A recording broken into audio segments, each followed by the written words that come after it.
ലക്ഷങ്ങൾ അല്ലെങ്കിൽ കോടികൾ മുടക്കി നവീകരിച്ച ക്ലിഫ് ഹൗസിനെ അനാഥമാക്കി പിണറായി പടിയിറങ്ങി. ഇതിന് പണ്ട് ആരോ ഇതിനെ ക്ലിക്ക് ഹൗസ് എന്ന് പറയുന്നത്, അല്ലെങ്കിൽ ക്ലിക്കുകൾ നടക്കുന്ന സ്ഥലമായതുകൊണ്ട് ഇത് ക്ലിക്ക് ഹൗസ് ആണെന്ന് പണ്ട് കോൺഗ്രസിൻ്റെ ഒരു അടിയുടെ കാലത്ത് ഏതാ നേതാവ് വിശേഷിപ്പിച്ചത് ക്ലിഫ് ഹൗസ് അല്ലെ ക്ലിക്ക് ഹൗസ് ആണെന്നുള്ളത്.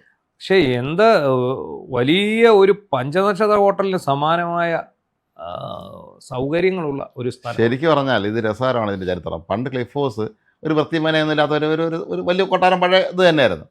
AK ആന്റണി മുഖ്യമന്ത്രി ആയിരുന്നപ്പോൾ അദ്ദേഹം അവിടെയാണ് താമസിച്ചിരുന്നത്. AK ആന്റണി മാറിയിട്ട് ഉമ്മൻചാണ്ടി മുഖ്യമന്ത്രിയപ്പോൾ അദ്ദേഹം സ്വന്തം വീട്ടിൽ താമസിച്ചു, ജഗതിയിലുള്ള. എന്നിട്ട് വക്കം പുരുഷോത്തമന്, ധനാരമന്ത്രി വക്കം പുരുഷോത്തമന് ക്ലിഫ് ഹൗസ് കൊടുത്തു.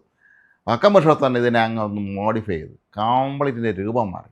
ഇത് കഴിഞ്ഞിട്ട് എന്തോ പരിപാടിക്ക് വേണ്ടി ഒന്ന് AK ആന്റണി ഇങ്ങനെ ഞെട്ടി നിൽക്കുന്ന ഒരു ഫോട്ടോ ഉണ്ടായിരുന്നു. ക്ലിഫ് ഹൗസിൻ്റെ രൂപം ഇങ്ങനെ മാറുമെന്നുള്ളത് പക്കമല്ലേ, മൊത്തത്തിൽ അതിനെ പരിഷ്കരിച്ചൊരു ഗംഭീരമാക്കി.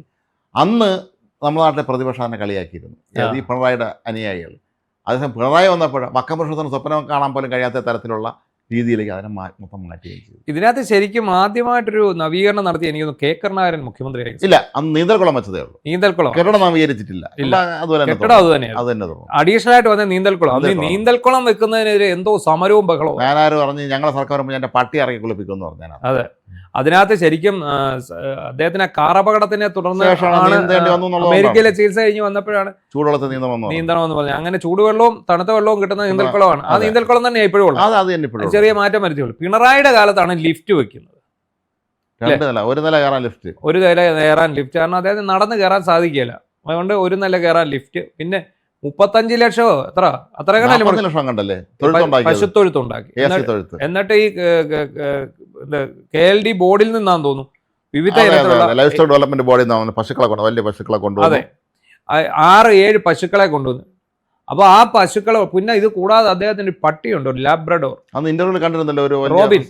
അത് അപ്പം അദ്ദേഹം പക്ഷി മൃഗാദികളെയും പട്ടികളെയും പൂച്ചകളെയും ഉറുമ്പുകളെയും വരെ സ്നേഹിക്കുന്ന ആളാണെന്ന് നമുക്ക് മനസ്സിലായിട്ടുണ്ട്. മനസ്സിലായി. പക്ഷേ എനിക്കൊരു സംശയം ഉണ്ടായിരുന്നത്, നമ്മുടെ വീട്ടിൽ സാധാരണക്കാരൻ്റെ വീട്ടിൽ നാടൻ പട്ടി വളർത്തും.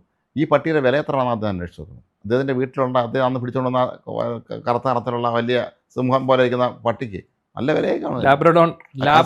നമ്മുടെ നാട്ടിൽ ഈ പണക്കാരന്മാരേക്ക് നടക്കാൻ പോകുന്ന ഒരു പട്ടിയെ കൊണ്ട് ഞാൻ നടക്കും. അതുപോലെ റോബിനെയും എല്ലാം കൂടെ വളർത്തിക്കൊണ്ടിരുന്നതാണ്. പിന്നെ ഇതിനകത്ത് വേറൊരു വിവരം ഉണ്ടായിരുന്നു, ഓർക്കുന്നില്ല. ഈ ക്ലിഫ് ഹൗസിൽ ഇദ്ദേഹം മാറ്റം വരുത്തുകയും കട്ടിലും കസേരയും തൊഴുത്തും ഒക്കെ കൊണ്ടുവന്നത് ശനിദോഷം മറികടക്കാൻ, അതായത് അയ്യപ്പ കോപം മറികടക്കാൻ വേണ്ടിയാണെന്നുള്ള ഒരു വാർത്ത നമുക്ക് അന്ന് നമ്മൾ തന്നെ പുറത്തു വിട്ടു. പണ്ട് മൻമോഹൻ ബംഗ്ലാവിന്റെ ഗേറ്റ് ഇടതുപക്ഷത്തിന്റെ കാലത്താണ് മാറ്റിയത്. അതിന്റെ ഗേറ്റും എല്ലാം മാറ്റി വെച്ചത്. അത് ജ്യോത്സ്യം അല്ലല്ലോ, വേറെന്തോ പറയുമല്ലോ, ഇതിന് വീടൊക്കെ നോക്കുന്ന ആളുണ്ടല്ലോ, വാസ്തു വിദഗ്ധൻ വന്ന് പറഞ്ഞിട്ടാണ് അത് മാറ്റിയത്. ഇത്ര ലക്ഷം കൊടുക്കുന്ന ഗേറ്റ് മാറ്റി. അതുപോലെയാണ് ഇവിടെ. ഇവരെല്ലാം കടുത്ത അന്ധവിശ്വാസികളായതുകൊണ്ട് ഏറ്റവും വലിയ അന്ധവിശ്വാസികൾ ഇവരാണ്. അതാണ്. അപ്പൊ ഈ പിണറായി വിജയൻ എന്തായാലും വീടൊഴിഞ്ഞു കഴിഞ്ഞ് ആ പശുവിനെ എല്ലാം കൊണ്ടുപോയി. പക്ഷെ ഒരു വെച്ചൂർ പശു കണ്ട് അദ്ദേഹത്തിന് സ്വന്തമായി ഉണ്ടെന്ന് പറയുന്നുണ്ട്. പക്ഷേ പല പത്രങ്ങളും പല രീതിയിലാണ് എഴുതിയിരിക്കുന്നത്. നമ്മളന്ന് ചർച്ച ചെയ്ത ഒരു കാര്യം, ഈ പിന്നെ AK സെന്ററിന്റെ ഓപ്പോസിറ്റുള്ള ഫ്ലാറ്റ് ആണെങ്കിൽ ഈ പട്ടി എങ്ങനെ വളർത്തുന്ന പ്രശ്നമുണ്ട്. ചിന്തയുടെ ഫ്ലാറ്റിൽ. അപ്പം ആ ഫ്ലാറ്റ് പുള്ളി വേണ്ടാന്ന് പറഞ്ഞിട്ടില്ല. അതും അവിടെയും താമസിക്കും. ഇനിയും അഥവാ പ്രതിപക്ഷ നേതാവായാൽ കന്റോൺമെന്റ് ഹൗസിലേക്ക് മാറാം. പക്ഷി മൃഗാദികളെ താമസിപ്പിക്കാൻ വേണ്ടിയായിരിക്കും വീട് വാടക എടുത്തിട്ടുള്ളത്. അല്ല, അപ്പം ഇദ്ദേഹത്തിന്റെ വീട്ടുകാർക്കും ഇത് വലിയ വിശാലമായ വീടാണ്. വലിയ വീട്, 4500 സ്ക്വയർ ഫീറ്റ് ഉള്ള 2 നില വീടാണ്. അപ്പം ഇന്നലെ അദ്ദേഹം നേരെ വന്നിട്ട് ക്ലിഫ് ഹൗസിലോട്ടല്ല പോയത്. ഡൽഹിയിൽ നിന്ന് വന്നിട്ട് പുള്ളി കുടുംബസമേതം വന്ന് നേരെ ഈ വീട്ടിലോട്ടാണ് പോയത്. തിരുവനന്തപുരത്തുള്ള വലിയൊരു ബിസിനസ് ഗ്രൂപ്പിന്റെ വകയാണെന്നാണ് ഈ വീട്, ഹോസ്പിറ്റലൊക്കെ ഉള്ളവരുടെ കണ്ട് വീട്. അതെ എന്ന് പറയുന്നു. അപ്പം ഇതിന് എത്ര രൂപ വാടകയാകും എന്നുള്ളതൊക്കെ പിന്നീടായിരിക്കും ചർച്ച വരുന്നത്. ഈ വാടക ആര് കൊടുക്കും? വാടക ഇല്ലല്ലോ, വാടക വാങ്ങിക്കാൻ പോകണം. പണ്ട് എനിക്ക് തോന്നുന്നത് അവിടെ ഒരു അരാഫത്ത് പണ്ടൊരു വലിയ വീടുണ്ടായിരുന്നു, കേക്കാരനാരും വാടക അവിടെ താമസം. ആ വീടാണോ ഈ വീടെന്ന് എനിക്കൊരു സംശയമുണ്ട്. ഇത് കണ്ടാലേ എനിക്ക് അറിയാൻ പറ്റുള്ളൂ. ഇത് വലിയ വീടായിരുന്നു.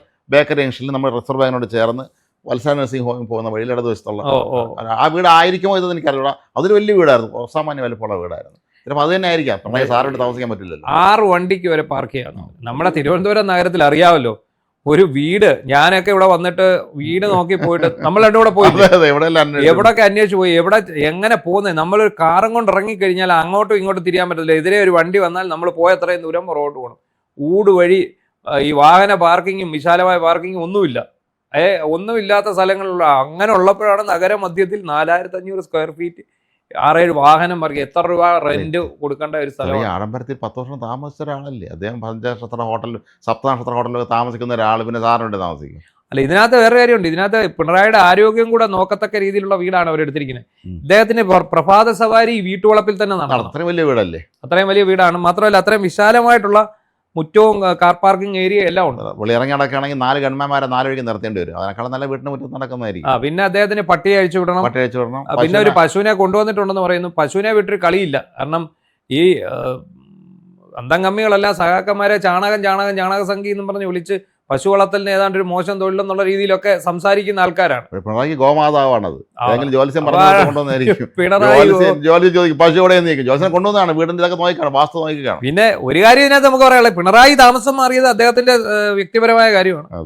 അത് അദ്ദേഹത്തിന്റെ സൗകര്യമാണ്. പക്ഷേ മുഖ്യമന്ത്രി സ്ഥാനത്തു നിന്ന് ഇറങ്ങി സാധാരണ എല്ലാവരും പണ്ടത്തെ മുഖ്യമന്ത്രിമാരൊക്കെ അവരെ സ്വന്തം വീട്ടിലോട്ട് പോയി താമസിക്കാൻ. പിന്നെ ഇദ്ദേഹം പ്രതിപക്ഷ നേതാവ് ആകുമെങ്കിൽ കന്റോൺമെന്റ് ഹൗസിലേക്ക് മാറണം. അതിന് മുന്നോടിയായിട്ട് ഇടത്താവളം എന്നുള്ള രീതിയിലായിരിക്കും ഇത്. അച്യുതാനന്ദന് 77 മുഖ്യമന്ത്രി സ്ഥാനം കഴിഞ്ഞിട്ട് അദ്ദേഹം നാട്ടിൽ തൃശ്ശൂർ പോയത് KSRTC ബസ്സിലാണ്. തിരുവനന്തപുരം ബസ്സുകാരെങ്ങ് പോയി, അത്രയേ ഉള്ളൂ. അതുപോലെ വേറൊരു ഇതുള്ളത്, ഇതിന്റെ ഇദ്ദേഹത്തിന് ഒത്തിരി സമ്മാനങ്ങൾ കിട്ടിയിരുന്നു പിണറായി. ആ സമ്മാനമെല്ലാം അദ്ദേഹം പാർട്ടി ഓഫീസിലേക്ക് കൊടുത്തു. പാർട്ടി ഓഫീസുകളിലേക്ക് CPM. അങ്ങനെയാണോ? പാർട്ടിക്കാണോ കൊടുത്തത്? സാറിന് AK ഇരുന്ന സമയത്ത് അദ്ദേഹം കൊടുത്ത് സർക്കാരിലേക്ക് കൊടുത്തു. ഈ മ്യൂസിയം ഒക്കെ ഉണ്ടല്ലോ, അവിടത്തേക്ക് ഞാൻ കൊടുക്കും. കാരണം സർക്കാരിന്റെ സ്ഥാപനങ്ങൾ ഇവിടെ നേരെ പാർട്ടി ഓഫീസുകളിലേക്ക് കൊടുത്തു. പിന്നെ പുള്ളിയുടെ കട്ടിലും കിടക്കയൊക്കെ ഉണ്ടായിരുന്നു ഇവിടെ.